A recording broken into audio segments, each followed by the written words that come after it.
وی پی مینن کو جتنی جلدی دلی لوٹ جانے کی تھی، راجہ جودھ پور اتنا ہی عیاشی کے موڈ میں تھا کہ ہندوستان سے الحاق کو بھرپور انداز میں منایا جائے۔ اس لیے وی پی مینن نہیں جا سکتا تھا۔ جو ہونا تھا وہ ہو چکا تھا۔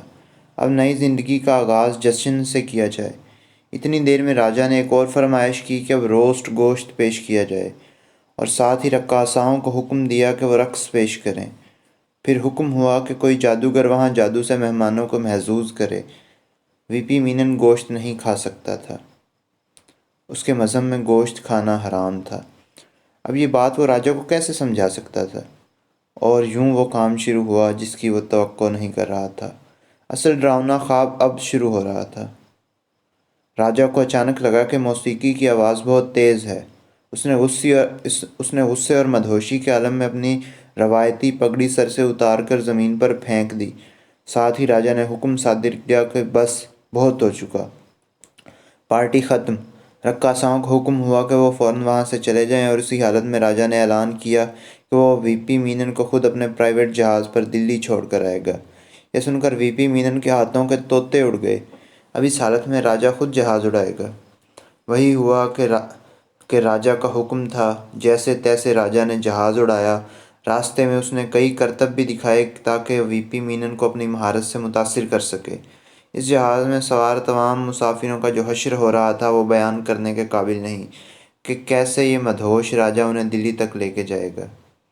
آخر کار جہاز دلی اترا تو وی پی مینن کے ہاتھ تک کانپ رہے تھے، جس میں اس نے الحاق کی دستاویزات تھام رکھی تھیں۔ وہ جہاز سے تقریباً گھٹنوں کے بل باہر نکلا اور اس نے وہ دستاویزات جا کر سردار پٹیل کو دیں۔ لارڈ ماؤنٹ بیٹن کا ایک اور وعدہ پورا ہوا کہ وہ پٹیل کو اس کی فروٹ ٹوکری میں سب پھل اکٹھے کر کے دے گا۔ لارڈ ماؤنٹ بیٹن کے لیے بڑا چیلنج کشمیر میں درپیش تھا۔ اس وقت کسی کو اندازہ نہ تھا کہ کشمیر کا معاملہ اس قدر ہاتھ سے نکل جائے گا کہ دو نئے ملک اس پر جنگ لڑیں گے۔ لارڈ ماؤنٹ بیٹن اس بات پر قائل تھا کہ جب فارمولہ یہ بنایا گیا کہ جہاں مسلمانوں کی اکثریت ہوگی وہ علاقے پاکستان کے ساتھ الحاق کریں گے، تو کشمیر بھی پاکستان کے ساتھ جانا چاہیے۔ لارڈ ماؤنٹ بیٹن اور سردار پٹیل اس پر قائل تھے کہ کشمیر کی سرحدیں پاکستان کے ساتھ ملتی ہیں، اور پھر وہاں سے دریا نکل کر نئے ملک جا رہے ہیں۔